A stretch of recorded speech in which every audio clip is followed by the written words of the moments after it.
Previously, on board with bricks. I'm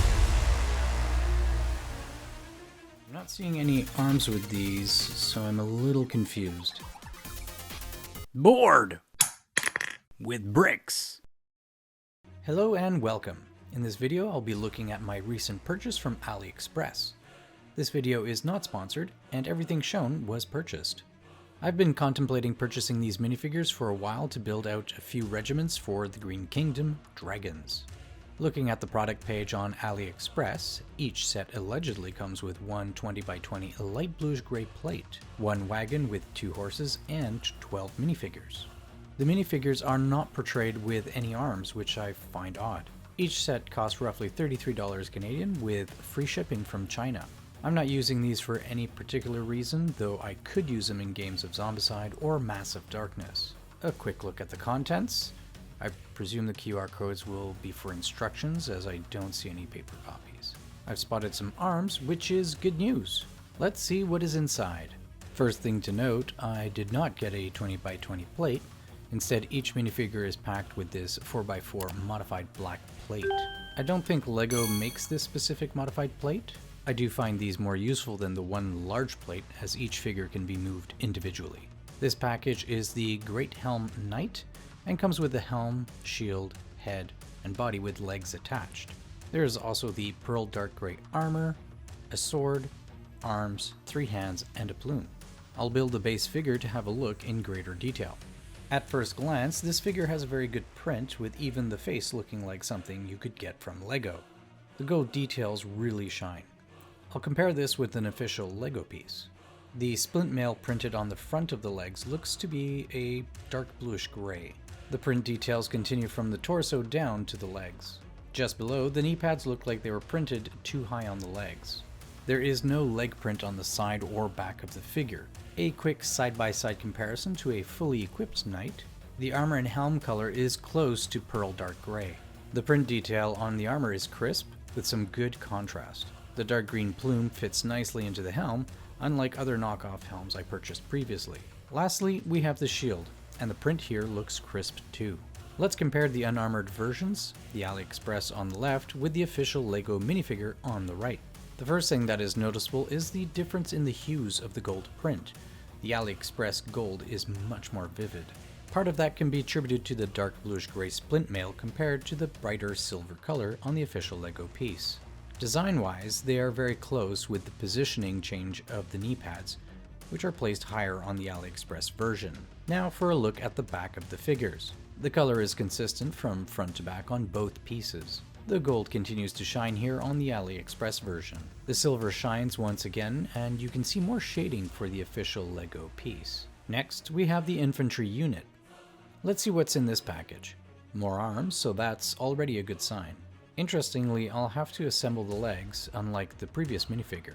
We have the 4x4 modified plate, a shield, 3 hands, a flail, and a dark bluish gray kettle helm, though it looks like a pearl dark gray at first glance. Now for a look at the figure fully assembled. I did have issues assembling the legs. They do bow a little, you can't really see it on camera too well though. It's more noticeable when placing it on the accompanied plate. This was not the case with all the figures. To compare with another minifigure from this set, the legs are straighter. On the plus side, they are solid black legs, which can be found pretty much anywhere. A look at the back print. All in all, it's pretty good. Looking at a fully equipped minifigure beside the unequipped version. I really like the flail. It's been retired since 2017, and I highly doubt LEGO will reissue this piece. The gold here is vivid, though doesn't pop as much as the first knight figure. Now to compare it with the original LEGO version. Starting with the shield, the LEGO shield design is a lot crisper with finer black lines, and is printed on a light bluish gray. This may account for the color discrepancy. The shirt pleats are positioned at the edge of the torso on the original version. The dragon head logo on the AliExpress version is smaller but brighter, as are the chain belt and neck area. The shirt colors are more muted on the LEGO version. I mentioned earlier that at first glance, the kettle helm on the AliExpress version looked like pearl dark gray. Looking at them side by side, you can see the darker tone on the LEGO version. Looking at the back, the AliExpress shield is a dark bluish gray. I prefer this shield color to represent a more metallic tone. The gold again is brighter on the chain, as well as the overall color scheme. The creases here are once again slightly indented. The last unit in this order is a knight with visor. Let's get these pieces all sorted out. We have the minifigure armless, but with the legs attached and pre-built. Another 4x4 plate modified, a beautiful ovoid shield, the very important chest plate, a visor which looks dark bluish gray, a dark green plume, 3 dark bluish gray hands, the third one is propping up the shield, 2 black arms, and a dark bluish gray mini crash helmet.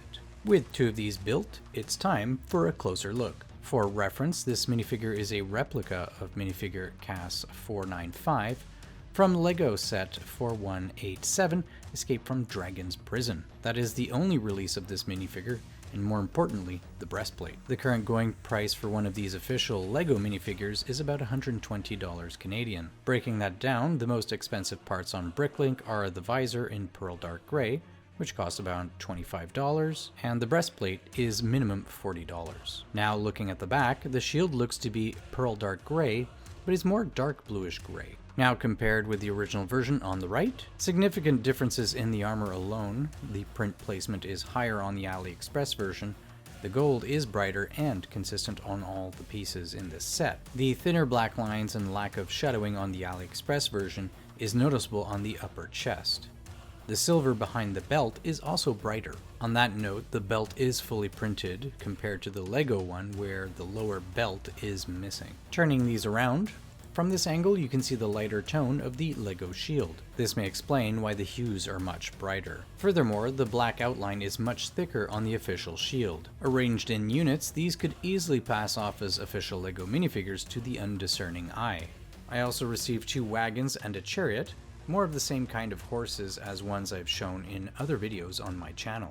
I'll build this off screen and be right back. 2 of the sets come with everything you see here, 2 horses, 10 weapons, and the wagon. The color difference from the horse brown to the reddish brown on the wagon is noticeable here. Now for the chariot, much of the same here with the QR code linking to the instructions.